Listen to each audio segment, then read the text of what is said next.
Hi, my name's Heather, and about a week ago, not even a week, I found this on the way home from Louisiana with my mom. We stopped nearby Tallahassee to get some dinner. Well, we stopped at Arby's, and we go and we pretty much get out of the car, and we hear, mainly me, I hear a cat cry.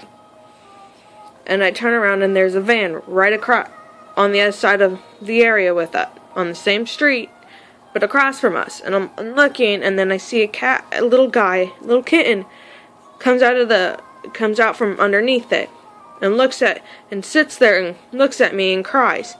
I start to walk towards it. It doesn't run away or anything. I squat down and I call it, and he comes.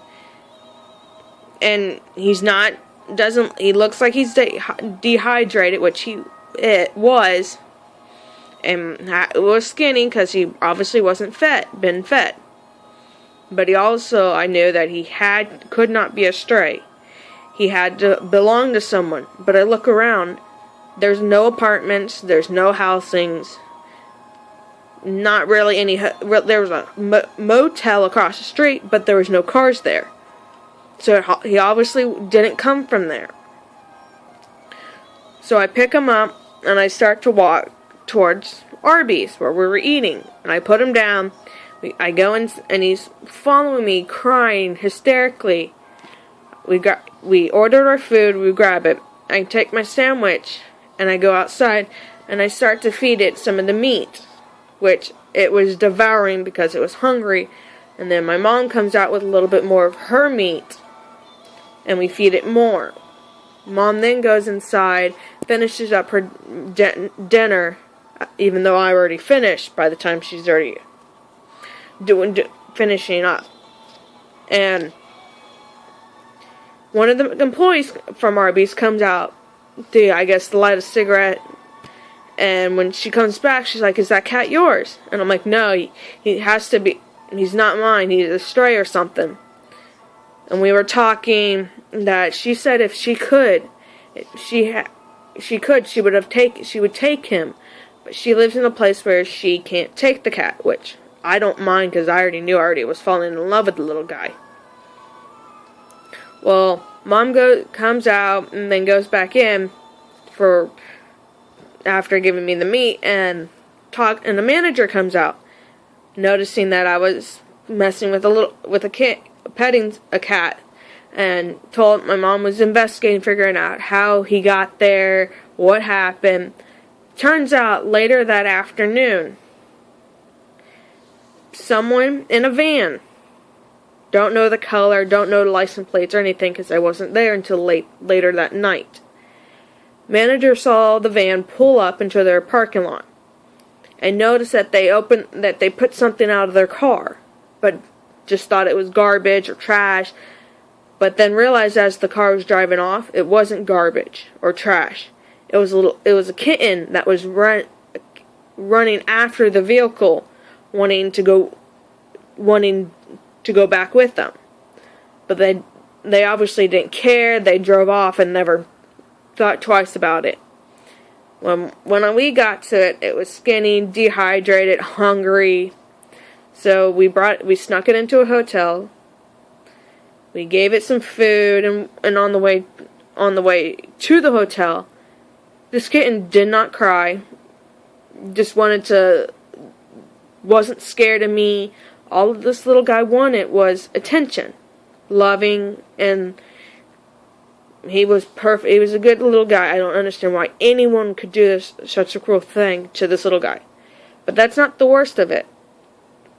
The cat, obviously I knew the cat was dehydrated because it was drinking water in the car, which I didn't mind. It was fine, and it would sleep.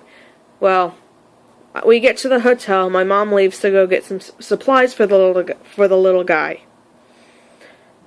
I check him out to make sure he doesn't have any wounds, if there's anything wrong. Well, I look at its paws.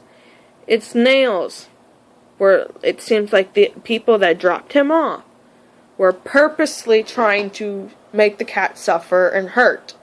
His nails were clipped to the point where they were really short, and obviously these people were hitting where the nerve is in the nail to make it bleed on all four paws. But I also think that they might have pulled some nails out of the little guy, because it looked like at the time that some of his like on each one, well, pretty much 3 of his paws, there were toenails missing. And so I was concerned. Turns out I don't have to really worry about his toenails missing, them ones missing, because they aren't bleeding and there's no infection. Because if there was, the vet that I called to ask him about this said as long as there's it's not bleeding and it's not infected and he's not limping, it's okay. Because if he was limping and it was bleeding and there was infection and pus, then I would have to be concerned and have to get him in right away. Because they would have to give him antibiotics and meds to get rid of the infection and stuff like that. But he doesn't. But he's doing really well now that we've been home since Friday or Saturday afternoon. He's alright. He has a friend named Oliver who's probably about a week. I don't even know how old Oliver is either. But he's all he wants to do is sleep, but he's getting along very well with the other cats. And it's the same situation with Oliver that I found.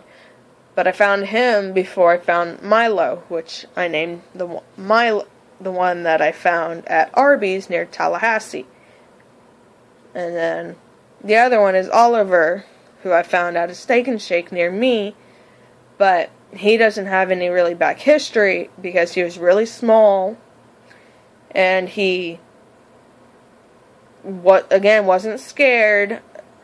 But he was a little bit more dirtier, like he's been out there a little bit longer.